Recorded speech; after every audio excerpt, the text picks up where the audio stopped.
नमस्कार, आप देख रहे हैं आज तक। आपके साथ मैं हूं अंजना ओम कश्यप। दिल्ली के मुख्यमंत्री अरविंद केजरीवाल एक तरफ अपनी पार्टी में बगावत से लोहा ले रहे हैं, तो दूसरी तरफ सिस्टम से अपनी सरकार के हक की जंग भी लड़ रहे हैं।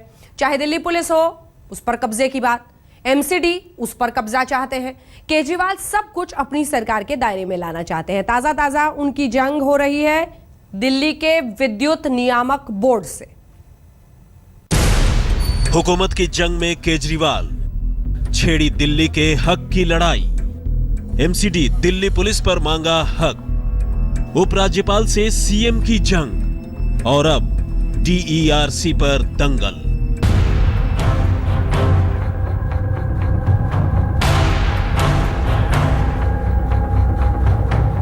अपनी पार्टी में मचे बवाल को दरकिनार करते हुए दिल्ली के मुख्यमंत्री अरविंद केजरीवाल अब फ्रंट फुट पर आकर दिल्ली के हक के लिए दो हाथ करने में जुट गए हैं।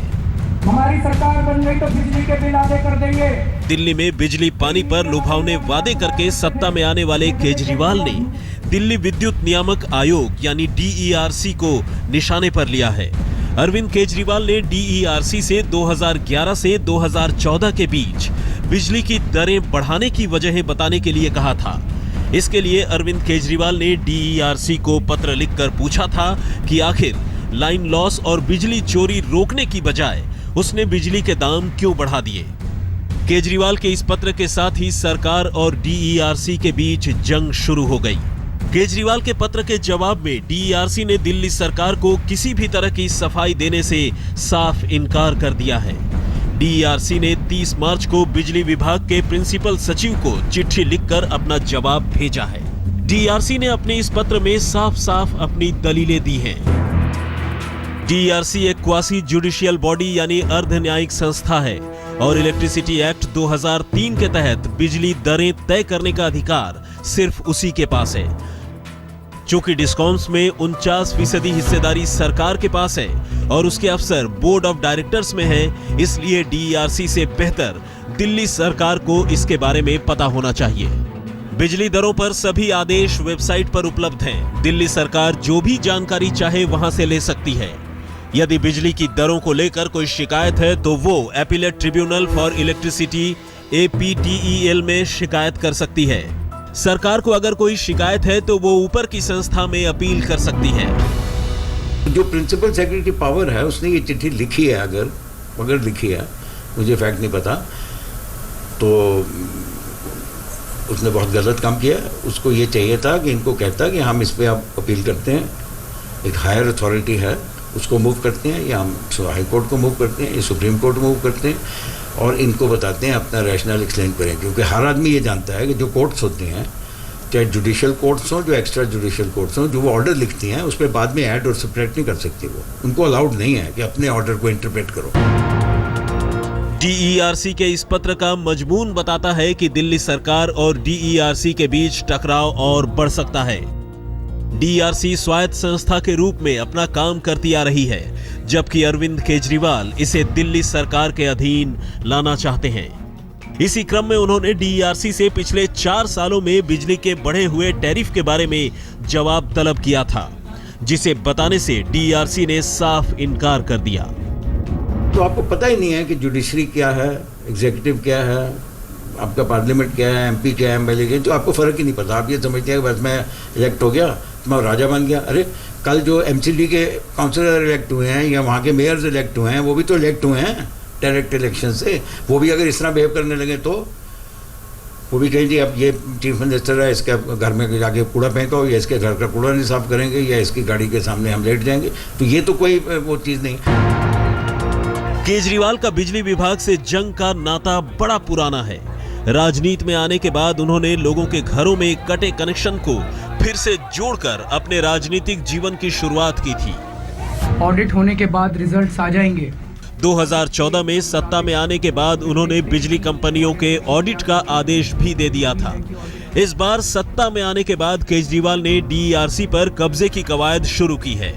पिछले हफ्ते दिल्ली विधानसभा के विशेष सत्र में आम आदमी पार्टी के विधायकों ने डीईआरसी पर बिजली कंपनियों के हित में काम करने का इल्जाम लगाया था। चिट्ठी की ये सारी लड़ाई बिजली के दाम को लेकर के मई महीने में साल 2015 और 16 के लिए बिजली की दरें DERC को घोषित करनी है। दिल्ली सरकार को लगता है कि DERC इस बार भी बिजली के दाम बढ़ाएगी और ऐसे में किरकिरी केजरीवाल सरकार की होनी है। तभी वो चिट्ठी लिखकर यह दबाव बनाना चाहती है कि DERC कम से कम सरकार के सियासी फायदों का भी थोड़ा ख्याल जरूर रखे। कैमरामैन अजय कुमार सिन्हा के साथ कुमार कुणाल, दिल्ली आज तक। अरविंद केजरीवाल के हक और हुकूमत की ये जंग दिल्ली के उपराज्यपाल नजीब जंग से भी चल रही है। दिल्ली को पूर्ण राज्य का दर्जा दिए जाने की मांग कर रहे केजरीवाल दिल्ली पुलिस को अपने अधिकार क्षेत्र में लेना चाहते हैं। यही नहीं, नजीब जंग से तो जंग इस कदर बढ़ गई है कि उनसे केजरीवाल खुद बात तक नहीं करते। उप मुख्यमंत्री मनीष सिसोदिया बात करते हैं।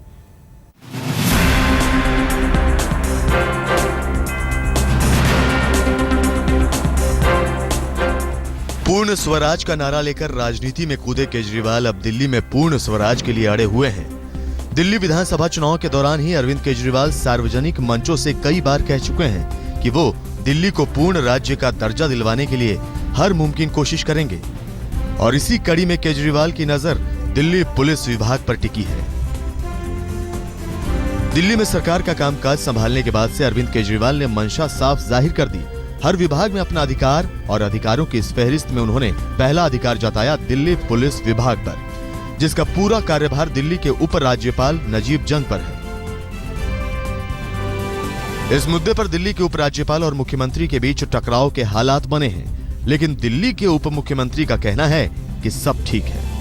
दिल्ली सचिवालय और एलजी हाउस के बीच में क्या कुछ गतिरोध है? नहीं, कोई गतिरोध नहीं। कोई गतिरोध नहीं। जब होगा तो आपको पता चलेगा, हमसे पहले तो आपको पता चलेगा। क्योंकि मनीष सिसोदिया जो भी कहें, लेकिन सूत्रों का कहना है कि एलजी ऑफिस की सबसे बड़ी शिकायत इस बात को लेकर थी कि सरकार कई महत्वपूर्ण मसलों पर एलजी ऑफिस की अनदेखी कर रही है और एलजी से केजरीवाल के बजाय मनीष सिसोदिया संवाद कर रहे हैं। इससे पहले अरविंद केजरीवाल एक चिट्ठी के जरिए अपनी मंशा जाहिर कर चुके हैं। केजरीवाल आप नेताओं को चिट्ठी लिखकर निर्देश दे चुके हैं कि पुलिस, कानून व्यवस्था और भूमि मामलों की फाइलें उनके टेबल से होकर गुजरनी चाहिए, जबकि इस क्षेत्र से जुड़े सभी काम लेफ्टिनेंट गवर्नर के कार्यक्षेत्र में आते हैं। यूं भी अरविंद केजरीवाल के राजभवन के साथ रिश्ते बहुत अच्छे नहीं रहे हैं। दिल्ली में जिस दौरान विधानसभा निलंबित थी और आम आदमी पार्टी चुनावों की जोर शोर से मांग कर रही थी, उसी दौरान केजरीवाल ने एलजी को बीजेपी का एजेंट करार दे दिया था। अब केजरीवाल दोबारा सरकार में है, लेकिन राजभवन के साथ उनके रिश्तों की खटास बरकरार है। राजभवन को बार बार लगता है कि केजरीवाल उसके अधिकार क्षेत्र में दखल दे रहे हैं और केजरीवाल ने जाहिर कर दिया है कि दिल्ली की लगाम अपने हाथ लेकर दम लेंगे। डिपार्टमेंटल सेक्रेटरीज जो हैं दिल्ली में सारे सीनियर आईएएस ऑफिसर्स हैं, और जो आईएएस ऑफिसर्स हैं अगर बहुत ज़्यादा मतलब प्लायबल भी होने की कोशिश करेंगे तो वो प्लायबल लोकल गवर्नमेंट को नहीं हो सकते, क्योंकि उनकी प्रमोशन, उनकी ट्रांसफर, उनकी चार्जशीट, उनको डिपार्टमेंटल एक्शन सब सेंट्रल गवर्नमेंट ने लेना है। सब सेंट्रल गवर्नमेंट की अथॉरिटी है वो, या उपराज्यपाल की अथॉरिटी है। तो मैं ये विश्वास कर सकता, मगर ऐसा ये अगर कर रहे हैं तो ये सब प्री वार्न्ड रहे कि ये बाद में बड़ी सीरियस ट्रबल में फंसेंगे। सरकार बनने के 10 दिन बाद ही अरविंद केजरीवाल दिल्ली पुलिस को अपने अधिकार क्षेत्र में लाने के लिए एलजी नजीब जंग को एक चिट्ठी भी लिख चुके हैं। उस चिट्ठी में केजरीवाल ने rule number 45 transaction of business government of NCT of Delhi 1993 का जिक्र किया है। केजरीवाल ने इस नियम का जिक्र करते हुए चिट्ठी में लिखा है कि कानून व्यवस्था, पुलिस और जमीन से जुड़े मामलों में संविधान के अनुच्छेद 239 के तहत उपराज्यपाल को मुख्यमंत्री की सलाह लेनी होगी। इस नियम के मुताबिक मैं गृह विभाग को जरूरी निर्देश जारी कर रहा हूं कि कानून व्यवस्था, पुलिस और भूमि से जुड़े मामलों के फाइलें मुख्यमंत्री कार्यालय से होकर जाएं। केजरीवाल की इस चिट्ठी की जानकारी केंद्रीय गृह मंत्रालय को दे दी गई है। गृह मंत्रालय नियमों की जांच पड़ताल में लगा है। कोई डिफरेंस ओपिनियन है सीएम और लेफ्टिनेंट गवर्नर के अंदर, तो that difference opinion will be first referred to the council. Council के साथ अगर वो परसिस्ट करता है then it can be referred to the president. उसके अंदर भी उसके अंदर रिजॉल्व करने का तरीका है। इसकी ये नहीं है कि इसके अंदर अगर कोई डिस्प्यूट आता है तो रिजॉल्व करने के भी तरीके हैं। दिल्ली के मुख्यमंत्री अरविंद केजरीवाल और उप राज्यपाल नजीब जंग की 23 मार्च को मुलाकात हुई थी। हालांकि मुलाकात में कोई औपचारिक एजेंडा तो नहीं था, लेकिन दोनों ने सामान्य सरकारी कामकाज के तरीके पर इस दौरान चर्चा की। गृह विभाग से जुड़े मामलों को लेकर राजभवन और मुख्यमंत्री के बीच टकराव के हालात बने हैं। कुमार कुणाल, दिल्ली आज तक। तो अरविंद केजरीवाल नजीब जंग से बात नहीं कर रहे। अगर ऐसे लोगों की लिस्ट बनाई जाए जिनसे वो बात नहीं कर रहे गुस्से में, तो शायद कागज कम पड़ जाए। बहरहाल अरविंद केजरीवाल की एमसीडी पर कब्जे की कोशिशों की दास्तां, दिल्ली में सरकार तो आम आदमी पार्टी की है, लेकिन तीनों एमसीडी पर बीजेपी का कब्जा है। अब यहां एक तरफ सरकारी है तो दूसरी तरफ राजनीतिक भी मामला है। दिल्ली सरकार ने सफाई कर्मचारियों का वेतन रोक लिया तो दिल्ली कूड़ा घर में तब्दील हो गई। अब केजरीवाल चाहते हैं कि एमसीडी पर भी दिल्ली सरकार का कब्जा हो जाए। डीईआरसी के ताजा विवाद ने अरविंद केजरीवाल की दिल्ली नीतियों को एक बार फिर हवा दे दी है।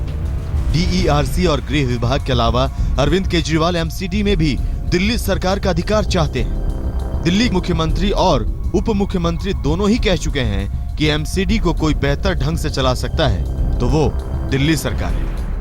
अगर एमसीडी नहीं चल रही, भाजपा इस्तीफा दे दे, आम आदमी पार्टी 1 साल के अंदर एमसीडी को